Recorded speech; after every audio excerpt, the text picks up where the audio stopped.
बात होगी आज। ऐसा नहीं होने का। गणतंत्र दिवस की हार्दिक शुभकामनाएं और आप लोगों से निवेदन कि भैया जैसे आपस में मिलजुल कर रहते हैं ऐसे रहें और शांति व्यवस्था से अपना तो कोई कम नहीं, बस छू जाऊं आपके दिलों को, ये आसमान से कोई कम नहीं। मेरा कर्म तू, मेरा धर्म तू, तेरा सब कुछ मैं, मेरा सब कुछ तू।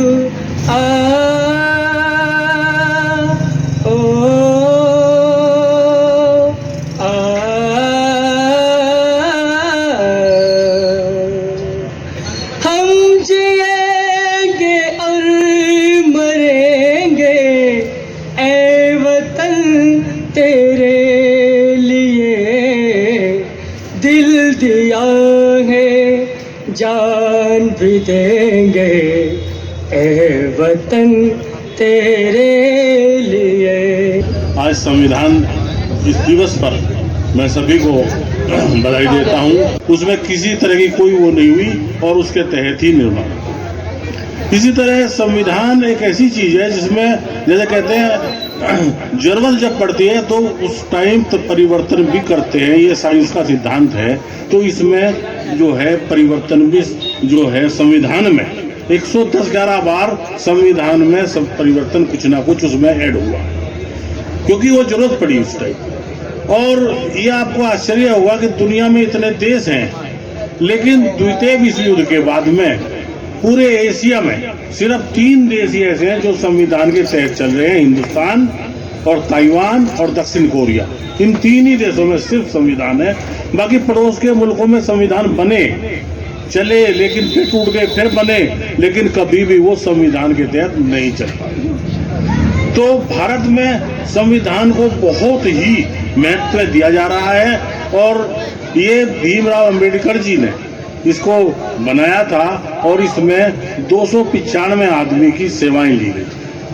2 साल 11 माह 18 दिन के अंदर ये बन के तैयार हुआ था। और हमारे एक लेखक थे प्रेम वाजपेयी, उन्होंने इसको अपने हाथों से लिखा था और उसको लिखने में उनको 6 माह लगे थे। उन्होंने इसकी लिखने की कोई फीस नहीं ली थी लेकिन उनके हर पन्ने पे अपना नाम दर्ज किया था संविधान। 2 मूल प्रति, एक हिंदी में और इंग्लिश में।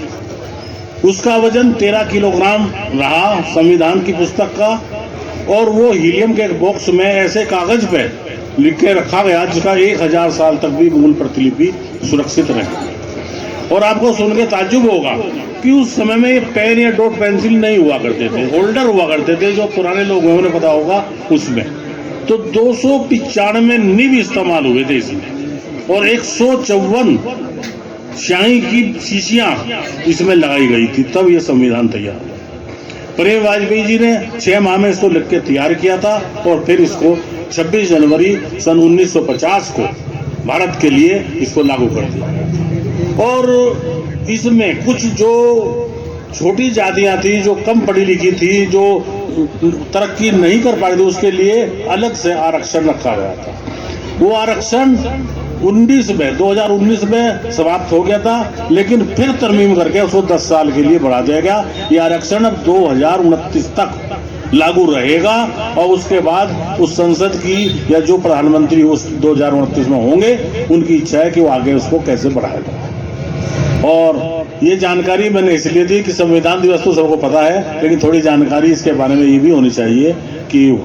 और ये जो प्रेस जिसमें छपी थी, देखो सरकार की ऐसी बात हो लापरवाही की कि वो प्रेस किराए के मकान में थी। तो संविधान ने जब प्रेस छप लिया उसके बाद कोई उसकी जरूरत नहीं थी लेकिन वो किराए पे चलता रहा और वो प्रेस भी सब टूट फूट के खराब होती रही। लेकिन अब कुछ ही 2-3 साल पहले उस बिल्डिंग को खाली कर दिया और वो प्रेस की जो थी उनको सबको डिस्ट्रैक्ट कर दिया क्योंकि उनकी जरूरत नहीं थी अब। तो मैं इस आज संविधान दिवस पे आप लोगों से एक ही निवेदन करता हूं कि आप भारत के संविधान के तहत ही चलाएं। सब लोगों को बराबर अधिकार है, चाहे वो बड़ा है, छोटा है, गरीब है, अमीर है, दलित है या पिछड़ा है, सबके अधिकार बिल्कुल बराबर हैं और ये हमें संविधान ने दिए हैं। इसलिए हम सबके अधिकारों को समझते हुए सबसे बराबर व्यवहार करें और सबसे बराबर को, यही मेरे आप लोगों से निवेदन है। और मैं सभी कस्बावासियों को और नगरवासियों को देशवासी जनवरी और गणतंत्र दिवस की हार्दिक शुभकामनाएं देता हूँ। जब ये हमारा देश स्वतंत्र हुआ और संविधान बना लागू हुआ, उससे पहले जो देश की स्थिति थी, जिन लोगों ने इतिहास पढ़ा है, जिनको जानकारी है, खाने के लिए रोटी नहीं था। और आज जिस हिंदुस्तान में हम जी रहे हैं, सबके पास कपड़ा है, खाने के लिए रोटी है, सब कुछ चंगा मंगा अच्छा है। और जिस तरीके से आज सरहद पर और पूरे देश दुनिया में हिंदुस्तान का जो परचम लहरा रहा है, उसके लिए जो हमारे प्रधानमंत्री जी हैं माननीय मोदी जी, बहुत बहुत शुभकामनाएं उनके लिए। किसी तरीके से हमारे देश का जिस तरीके से परचम लहरा रहा है वो लहराता रहे। साथियों, एक मैं घोषणा करना चाहता हूँ इस मंच से, सभी व्यापारी भाइयों की घोषणा है कि कोई भी इंस्पेक्टर, चाहे वो मेरा सैंपल का हो, चाहे वो फूड का हो, कोई भी अगर दुकान पर अगर आपकी आवेगा तो चाहे माइट वाला हो, चाहे इनकम टैक्स का हो, वो व्यापार मंडल के अध्यक्ष को लेगा होगा। इससे पहले उसके कोई नहीं जाएगा वहां दुकान पर। ये मेरी सभी व्यापारी भाइयों से घोषणा है। धन्यवाद। जय भारत, जय हिंद।